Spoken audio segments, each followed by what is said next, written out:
بسم اللہ الرحمن الرحیم، السلام علیکم۔ بریکنگ نیوز ہے، بہت بڑی خبر ہے۔ اسلام آباد وفاقی دارالحکومت میں تمام لوگوں کو اس نے ہلا کر رکھ دیا ہے۔ پورے پاکستان میں اس کو ڈسکس کیا جا رہا ہے۔ پاکستان کی تاریخ کا یہ ایک انوکھا واقعہ ہے کہ ایک شخص جو چیف جسٹس بننے والا تھا آنے والے دنوں میں اکتوبر میں، جس نے چیف جسٹس بننا تھا، جسٹس اعجاز الاحسن، انہوں نے استعفیٰ دے دیا ہے۔ جسٹس مظاہر علی اکبر نقوی نے تو استعفیٰ دیا ہی تھا، ان کے خلاف سپریم جوڈیشل کونسل میں ریفرنس چل رہا تھا اور انہوں نے استعفیٰ دے دیا، جس پر قاضی فائزہ صاحب نے یہ بھی کہا کہ جی یہ نہیں ہو سکتا کہ کوئی استعفیٰ دے دے۔ وہ کہہ رہے ہیں جی ان کے خلاف پھر بھی ہم کیس چلائیں گے۔ لیکن جسٹس اعجاز الاحسن صاحب، جنہوں نے اکتوبر میں چیف جسٹس بننا تھا، قاضی فائزہ صاحب کے ریٹائر ہونے کے بعد انہوں نے چیف جسٹس بننا تھا، انہوں نے استعفیٰ دے دیا ہے۔ ان کے خلاف کوئی ریفرنس بھی نہیں تھا۔ اب بہت سے لوگ یہ بات کر رہے ہیں کہ یہ ایک استعفوں کی لائن بنتی نظر آ رہی ہے اور بھی استعفے آ سکتے ہیں۔ بہت سے لوگ یہ بات کر رہے ہیں کہ جسٹس قاضی فائزہ صاحب جب سے چیف جسٹس بنے ہیں، جس طرح سے وہ سپریم کورٹ کو چلا رہے ہیں، سینئر ججز کو اس پر بہت زیادہ اعتراض ہے۔ جس طرح انہوں نے آتے ہی چیزوں کو کرنا شروع کیا اور بینچ بنانے شروع کیے، یا ان کے جو ریمارکس ہیں یا جس طرح سے وہ کیس ٹیک اپ کر رہے ہیں، جس میں باقاعدہ نظر آ رہا ہے کہ وہ ہر طرح سے جن کیسز کو سنتے ہیں ان میں تحریک انصاف کا اگر کوئی وکیل آئے تو اس کی تذلیل کرنے کی کوشش کرتے ہیں، اس کی بے عزتی کرنے کی کوشش کرتے ہیں۔ جبکہ تاحیات نہلی کا کیس، جس میں براہ راست میاں نواز شریف کو فائدہ تھا، اس کیس کے حوالے سے آپ نے دیکھ لیا کہ انہوں نے کس طرح سے سنا، کیا اس میں انہوں نے ریمارکس دیے، کس طرح سے اس کو لے کر چلے۔ پھر جس طرح سے ان کا کنڈکٹ نظر آ رہا ہے ساتھی ججز کے حوالے سے، جب پہلی دفعہ سپریم کورٹ کی فل کورٹ کو بھی لائیو دکھایا گیا، اس وقت بھی آپ نے دیکھا تھا کہ جسٹس منیب اختر جس طرح سے بات کر رہے تھے اور جس طرح قاضی فائزہ صاحب بیچ میں آ جاتے تھے، وہ سارے معاملات لوگوں کے سامنے ہیں۔ پھر اب جسٹس اعجاز الاحسن، یہ وہ جج ہیں جن کا نام لے کر یا جن کی تصویریں لگا کر مسلم لیگ نون، چاہے نواز شریف ہیں، مریم نواز صاحبہ ہیں، وہ ان کے خلاف بات کرتے تھے، اور جسٹس مظاہر علی اکبر نقوی ہوں یا جسٹس اعجاز الاحسن ہوں، ان کے خلاف تھے، یعنی یہ تمام لیڈرشپ مسلم لیگ نون کی۔ اور ایسے لگ رہا ہے کہ ان سب کو نشانہ بنایا جا رہا ہے۔ جسٹس مظاہر علی اکبر نقوی کو پہلے نشانہ بنایا گیا، وہ آڈیوز وغیرہ ان کی سامنے آئیں، اور جس طرح سے پھر اس وقت چیف جسٹس بھی نہیں تھے قاضی فائزہ صاحب، ان کو اس وقت پی ڈی ایم کی حکومت نے کس طرح وہ آڈیو لیکس کا معاملہ اٹھایا اور خود سے ہی جناب ایک جوڈیشل کمیشن تشکیل دے دیا قاضی فائزہ صاحب کی سربراہی میں، اور جس طرح انہوں نے کام شروع کر دیا اور دیکھا بھی نہیں کہ یہ صحیح ہے، درست ہے، نہیں ہے، تب سے ہی معاملات جو ہیں بڑے گڑبڑ نظر آ رہے تھے۔ پھر بعد میں سپریم کورٹ سے ہی اس چیز کو روکا گیا تھا، لیکن اس وقت چیف جسٹس امرتا بندیال صاحب تھے۔ امرتا بندیال صاحب کے ریٹائر ہونے کے بعد ایک بھونچال سا ہے سپریم کورٹ میں۔ بہت سے لوگ یہ کہہ رہے ہیں جو رپورٹنگ کرتے ہیں سپریم کورٹ کی، وہ کہہ رہے ہیں کہ یہ ایک چارج شیٹ ہے جسٹس قاضی فائزہ صاحب کے خلاف کہ جب سے وہ چیف جسٹس بنے ہیں معاملات خراب ہوتے چلے جا رہے ہیں۔ پہلے ہی ہماری عدلیہ بہت زیادہ بدنام ہے کہ دنیا بھر میں 139ویں نمبر پہ آئی، شاید کوئی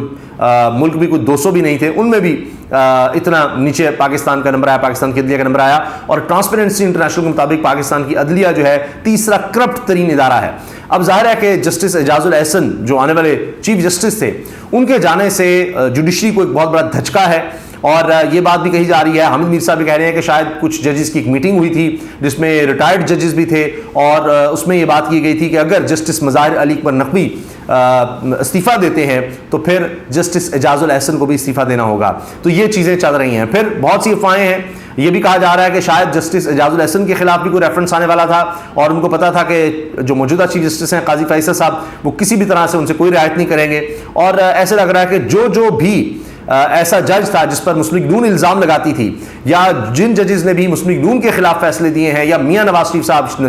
شہباز شریف صاحب یا شریف خاندان کے خلاف فیصلے دیے ہیں، ان ججز کی خیر نہیں ہے۔ یا وہ ججز، بلکہ زیادہ بہتر یہ جملہ ہوگا کہ جن کو شریف خاندان اپنے ججز نہیں سمجھتا کہ جناب یہ صرف اور صرف ہمارے حق میں فیصلے کریں گے یا ہمارے کہنے پر فیصلے کریں گے، ان کے علاوہ جتنے بھی ججز ہیں وہ اس وقت گرم پانیوں میں ہیں، وہ اس وقت نشانے پر ہیں، ان کے لیے مشکلات ہیں، اور یہ باتیں بھی ہو رہی ہیں۔ بہرحال اب یہ بھی کہا جا سکتا ہے کہ جی جسٹس اعجاز الاحسن نے شاید یہ سوچا کہ پھر ریفرنس آئے گا اور پھر اس طرح سے سارے معاملات ہوں گے، اور شاید ہو سکتا ہے کہ جی بہت سے لوگ کہہ رہے ہیں جی ان کے خلاف کوئی ثبوت تھے جس کی وجہ سے انہوں نے یہ کر دیا، تو چیزیں آہستہ آہستہ کھلیں گی۔ لیکن اس میں کوئی شک نہیں ہے کہ پاکستان میں اس سے عدم استحکام بڑھے گا، لوگوں کا جو اعتماد ہے عدلیہ پر، جو پہلے ہی بہت کم ہے، میں نے آپ کو بتا دیا ہے، ٹرانسپیرنسی انٹرنیشنل کی رپورٹ بتائی ہے، تیسرا کرپٹ ترین ادارہ 139ویں نمبر پر دنیا بھر میں، پاکستان کی عدلیہ، اور پھر لوگوں کا آپ دیکھ لیجئے کہ اس وقت کتنا اعتماد ہے اس عدلیہ پر۔ کہیں کہیں کچھ ججز ہیں جو اس نظام میں امید نظر آتے ہیں، لیکن بہرحال اوورآل جو پرسپشن جانا ہے وہ تو سب سے بڑی عدالت جو پاکستان میں ہے وہ سپریم کورٹ ہے، وہاں سے جائے گا، تو اس میں نظر آ رہا ہے کہ اندر ایک بھونچال ہے، اس سے عدم استحکام بھی نظر آئے گا۔ پھر آپ یہ دیکھیے کہ ابھی ایک اور معاملہ جو ہے جو الیکشن کمیشن کا ہے، کس طرح سے الیکشن کمیشن باقاعدہ پارٹی بنا ہوا ہے کہ ہائی کورٹ کا فیصلہ آ گیا لیکن انہوں نے بلے کا نشان نہیں دیا تحریک انصاف کو، اور اس کے بعد جناب وہ چلے گئے سپریم کورٹ۔ اور دیکھیں کس طرح سے، یعنی ایسے لگتا ہے کہ تحریک انصاف کے خلاف کوئی بھی فیصلہ ہو تو رجسٹرار صاحب جو سپریم کورٹ جو ہے وہ تیار بیٹھی ہوتی ہے کہ جناب آئیں اور ہم کیس سنتے ہیں، اور فوری طور پر جناب وہ کیس اگلے دن لگ بھی جاتا ہے 9:30 بجے، اور پھر ایک دفعہ چیف جسٹس قاضی فائصہ صاحب ہی تحریک انصاف کے خلاف یہ کیس سنیں گے، اور الیکشن کمیشن نے پھر ایک دفعہ پرائیویٹ وکیل کر لیا، ان کے پاس اپنے وکیل ہیں لیکن ان کی تسلی نہیں ہو رہی، بڑے بڑے مہنگے وہ وکیل وہ کر رہے ہیں، اور یہ جناب صورتحال ہے۔ اب اس سے پہلے جو بھی تحریک انصاف کا وکیل آتا ہے، قاضی فائصہ صاحب کبھی کہتے ہیں جی سردار کیوں لکھ دیا، یہ سردار کا کیا مطلب ہے، یہ فلاں کیوں آ گیا ہے، بی بی آپ کیوں آ گئی ہیں، کون ہیں آپ، پیچھے چلے جائیں، آپ کو ہم کنٹیمپٹ کر دیں گے۔ پھر بیرسٹر گور سے پوچھتے ہیں جی آپ کون ہیں، جی وہ چیئرمین ہو تحریک انصاف کے، ان کو بھی کہیں گے جی آپ کون ہیں، کس لیے آئے ہیں۔ کبھی لوگوں کو شکایت ہوتی ہے ہمیں بولنے ہی نہیں دیا جاتا، بات ہی نہیں کرنے دی جاتی۔ تو پھر جو ہی کوئی اور کیس آتا ہے، ابھی پیپلز پارٹی کے والے صاحب دیکھ لیں، ذوالفقار علی بھٹو صاحب کا کیس تھا، اس میں ایک اور انداز نظر آتا ہے، جہاں پر تحریک انصاف کا معاملہ آ جائے بالکل اور انداز نظر آتا ہے، نون لیگ کا معاملہ ہے اور انداز، تو یہ سب ہے لیکن سب دیکھ رہے ہیں۔ اور یہ تو بڑا مشہور ہوا کہ ایک خطاب میں قاضی فائصہ صاحب نے یہ بھی کہہ دیا کہ جی وہ لائیو جب چلتا ہے تو اس میں مسائل بھی ہوتے ہیں کہ میری اہلیہ کہتی ہیں کہ جی آپ تو صحیح طرح بیٹھے نہیں ہوئے تھے۔ بہرحال اب دیکھنا یہ ہے کہ کیا ہوتا ہے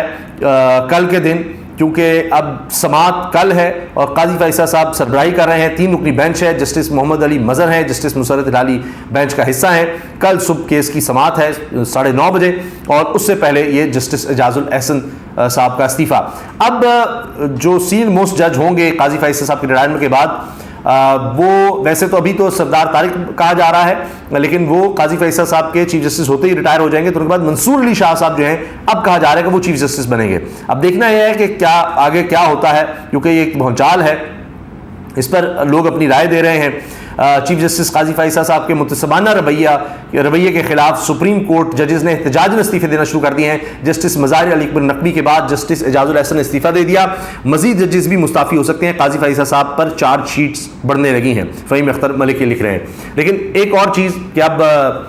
2 چیفز نظر آ رہے ہیں کہ باقاعدہ تحریک انصاف کے خلاف، ایک تو چیف الیکشن کمشنر ہیں، اسی طرح چیف جسٹس قاضی فائصہ صاحب ہیں۔ ابھی تک کے جتنے بھی کیس ہوئے ہیں ان میں بڑا واضح نظر آیا ان کی سوچ، اور اسی لیے نون لیگ کہتی تھی کہ جی جب قاضی فائصہ صاحب آئیں گے تو تب نواز شریف واپس آئیں گے، اور وہی ہوا، اور اس کے بعد آپ نے دیکھا کہ ہر طرح سے ہر طرف سے ریلیف ملتا چلا گیا ہے شریف خاندان کو، اور کوئی بھی جج جس نے یہ کوئی ہمت دکھائی، جرت کی، حوصلہ کیا ان کے خلاف فیصلہ دینے کا، تو آپ دیکھ لیجئے اس وقت اس کے ساتھ کیا ہو رہا ہے۔ مگر یہ کب تک ہوگا، کس طرح چلے گا، یہ الیکشنز میں پتہ لگ جائے گا، کیونکہ لوگ لگ رہا ہے کہ اس وقت اب شریف خاندان کے ساتھ نہیں ہیں، اور آنے والے دنوں میں چیزیں جو ہیں مزید واضح ہوں گی، لیکن یہ غیر معمولی اس وقت صورتحال بن چکی ہے۔ اور اب جس طرح الیکشن کمیشن جا چکا ہے اور سپریم کورٹ